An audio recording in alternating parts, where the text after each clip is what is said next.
राय परिवार अर्जुन, मीरा और उनकी किशोरी बेटी रिया एक सुकून भरी छुट्टी के लिए दार्जिलिंग आए थे।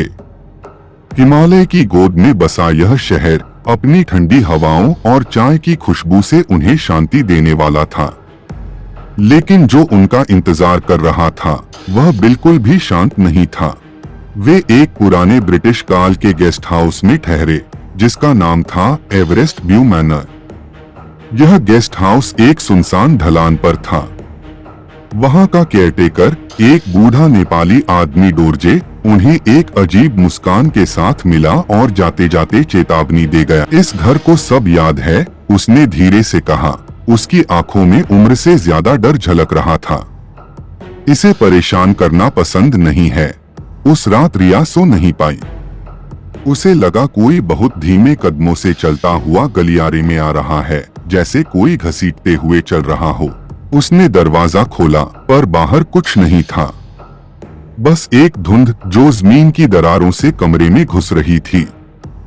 अगले दिन अर्जुन ने हंसते हुए बात टाल दी। पुराने घर की आवाजें हैं, घबरा मत। लेकिन जब मीरा ने अलमारी के अंदर ताजा और गहरे नाखूनों के निशान देखे तो उसके दिल में डर घर कर गया। उस शाम रिया अचानक गायब हो गई। उन्होंने पूरा गेस्ट हाउस और पास के जंगल छान मारे। आधी रात को एक दिल दहला देने वाली चीख गूंजी और रिया खुद लौट आई, नंगे पांव, कांपती हुई, कीचड़ से लथपथ कपड़े।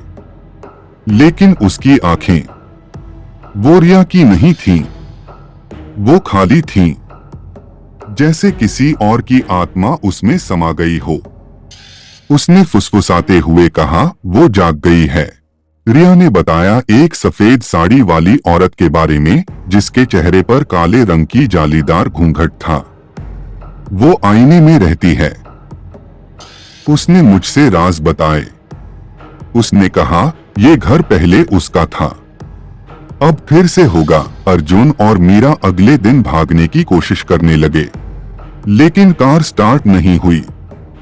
मोबाइल में सिग्नल नहीं था और जो सड़क थी वह भूस्खलन में दब चुकी थी। अब वे फंस चुके थे। अंत में डोरजे ने सच्चाई बताई।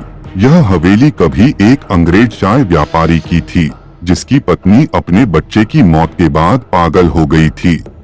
उसने पास की झील में कूदकर आत्महत्या कर ली, लेकिन उसकी आत्मा आज भी यहीं भटकती है।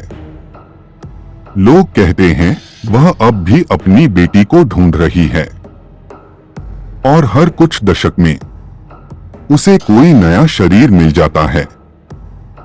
उस रात मीरा की नींद खुली तो देखा रिया उसके सिरहाने खड़ी थी, हाथ में कांच का टुकड़ा लिए। अब मैं रिया नहीं हूं, उसने एक अनजान आवाज में कहा। अब मैं पूरी हो गई हूं। आगे की कहानी कोई नहीं जानता। हफ्तों बाद हवेली को खाली पाया गया। राय परिवार का कोई नामो निशान नहीं था। सिर्फ मास्टर बेडरूम में एक टूटा हुआ आईना मिला जिसके अंदर से हाथों के निशान बने हुए थे, जैसे कोई अंदर से बाहर आने की कोशिश कर रहा हो। और आज भी जब धुंध छाती है, कुछ सैलानी कहते हैं उन्होंने एवरेस्ट व्यू मैनर की खिड़की पर एक लड़की को खड़े देखा है।